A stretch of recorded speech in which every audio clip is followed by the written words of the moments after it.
Somebody forwarded me on the article over the weekend, didn't get a chance to comment on it, about Father Brendan Hoban, who lives beside me here in Ballina, and his dismissal of the 500 young people who sent a letter about the synodal process. I'll just read through what Sarah MacDonald has published here. A letter sent by the Irish Synodal Steering Committee.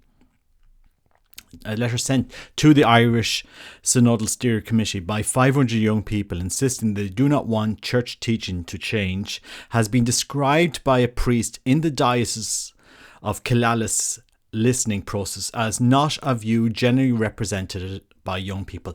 To be clear, in this diocese, we didn't have a synodal process. They had a listening process for years, and they used that report now. So when the Pope announced this synodal process, the process didn't restart here. They just did what they had already gerrymandered and controlled to present to the Pope anyway. Father Brendan Hoban said the letter was spectacularly out of sync with the results of other surveys. He said the synodal approach meant all voices have to be listened to, but it doesn't mean that all voices deserve equal attention.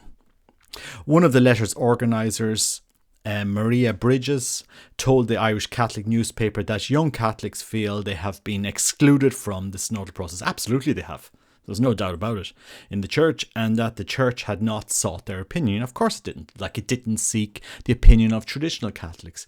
It didn't call up, for example, the Society of St. Pius X in Dublin and say, hi guys, we've excluded you now for 30 years as Catholics that didn't exist in Ireland, but we're having this synodal process where we're all talking together now again. Maybe Father Abbé or Father Patrick Kimball at Lone, maybe would you like to come and sit down and listen to what we're talking about?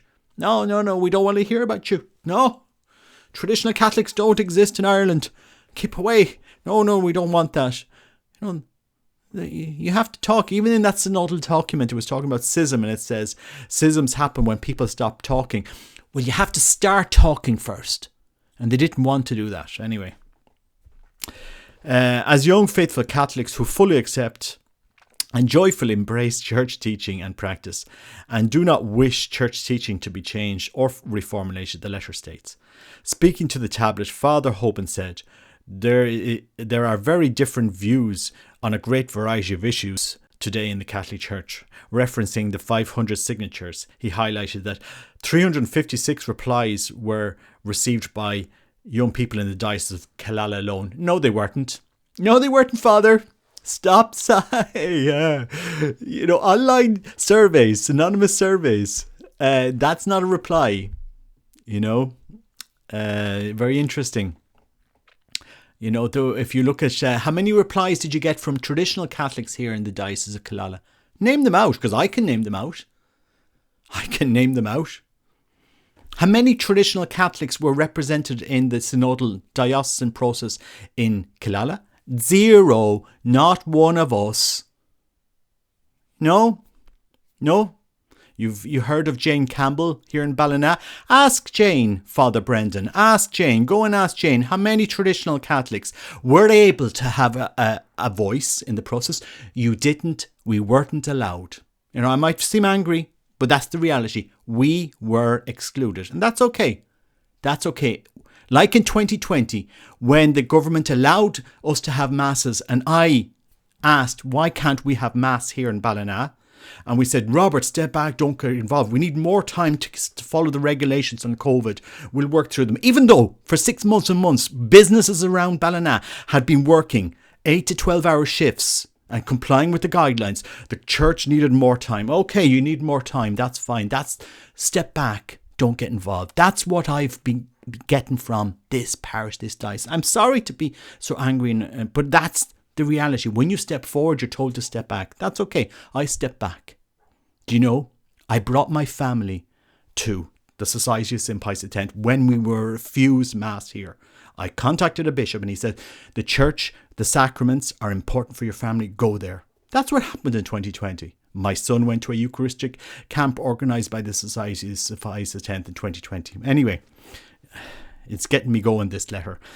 The Mayo priest noted that the reports from the 26 dioceses were remarkably aligned each other and generally surfaced the same priorities that needed to be dealt with, he added.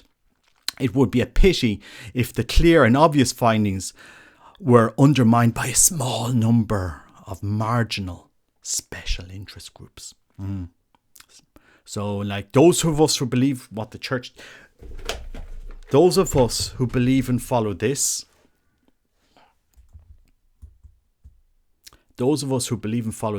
are small and marginalized groups.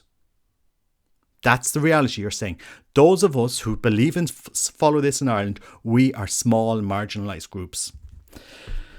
Anyways, separately, representatives of the Catholic Church Reform International have made a submission to the Synod office in Rome after a series of gatherings from representatives in Africa, in Europe, Asia, North America, South America, Africa, Australia and Oceania. Common concerns expressed in the gatherings were acceleration of Catholics leaving the church, with young people being driven out in droves. The dysfunctional governments of the church, with far too many bishops regarding their roles as autocratic in nature, seeking little or no engagement with people of the church for whom they are pastorally responsible. Father Brendan, you didn't teach the faith in this parish. The Catholic faith has not been taught in schools here. I live here. My children went to school here. They told me, we have religious education. We do not teach the faith. We do not teach the faith. You yourself, Father Brendan Hoban, said in 10 years you confessed 30 people. You have it there.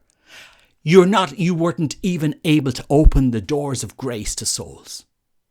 You're not able to open the doors of grace. You didn't teach the faith. And of course, when you don't teach the faith and you ask people what they want, you will get what the world wants. You won't get what grace is driving them to. You didn't teach the faith. I'm sorry to be angry here. You want to push your agenda. That's okay. You can push your agenda. But you didn't teach the faith. There are bishops that didn't teach the faith. You have no hunger. You have no love. You have no loyalty to the church. You didn't teach the faith. You went and degraded a young priest in this diocese. I won't tell who. Oh no, we don't want. I prefer we didn't. You said, I prefer we didn't have him. That's what you said. I have the interview. That's what Father Brendan Hoban is like. I prefer we didn't have those priests. I'd prefer we didn't have those 500 young people. Well, I'm going to give encouragement to those 500 young people who do know the faith and say to them, bravo, well done for standing up for what is true, good and beautiful in this church, for the faith. I'll say it. It's time people named what's going on. You have a synodal process in an Irish church for a generation, 30 years, like myself, who wasn't taught the faith. And we're asked to give our opinion on a church that hasn't taught us the faith. Hey? How can you do that?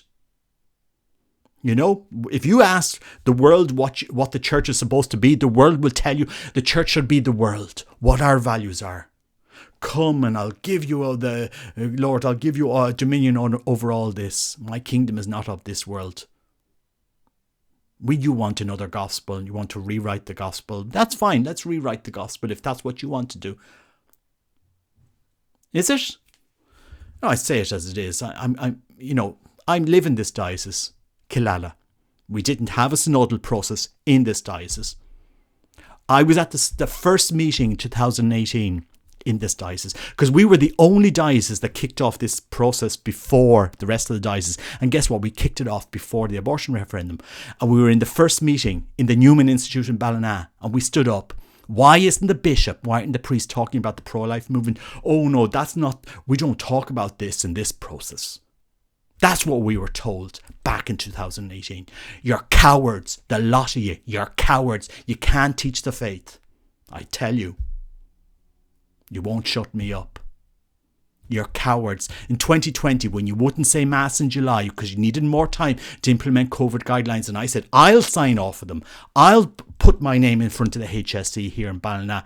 I'll sign off for them. You open the church for Mass. Oh, no, we need more time because we're the Catholic Priests Association and we don't have faith.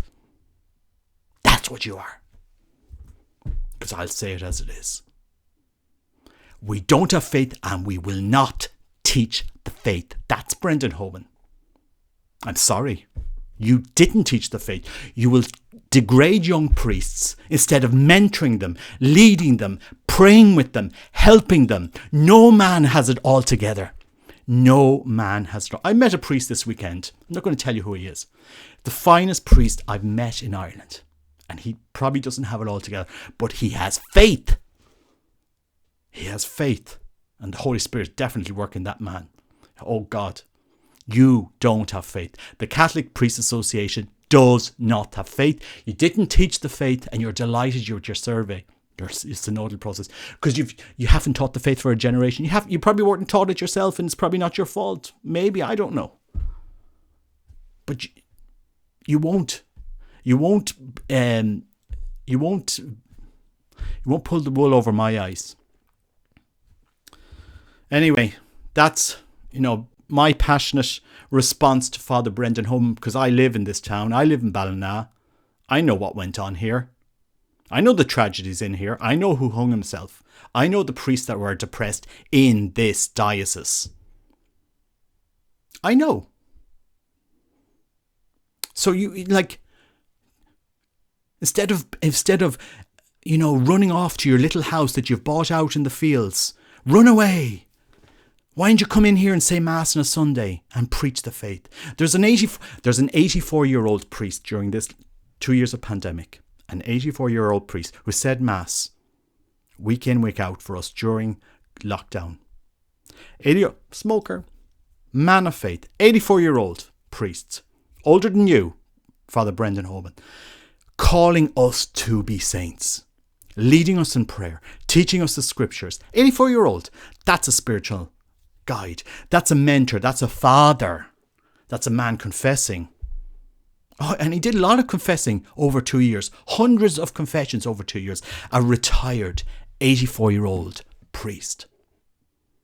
I won't say where. Not in this diocese. That's a man of faith. That's a man of faith. Teaching us the way. Anyway, I won't go on to more, but it's a passionate topic for me, and we have to be leaders. We have to be fathers. We have to teach our kids. We have to show them the beauty of Catholicism. We have to encourage those 500 people. A priest come out. Isn't it great to see 500 young people engaged in the faith? Encouragement. Because what if you want validation from the world, that's fine. Has the church ever been validated by the world in 2,000 years? Because that's what Brendan Hoban and the Association of Catholic Priests wants. Popularity and validation by the world. Oh, we're great. We can't be dogmatic about abortion. That's what I heard from you, 2018. When this synod, it's a good thing that this diocese kicked off their synodal process before the abortion referendum, because at least you told us the truth. No, we don't want that part of our process. No, we don't talk about that here. That's what you said to us in that meeting in the Newman Institute. We remember. I remember. I was there, and there was a lot of people there, and we were disgusted with us. That's fine. Walk away from it. Go and live in your house. Go and degrade more young priests. Go on. Get out there. Kick off a blog about degrading young men instead of encouraging them in the faith, in prayer, and being a spiritual father. Go on. Enjoy it.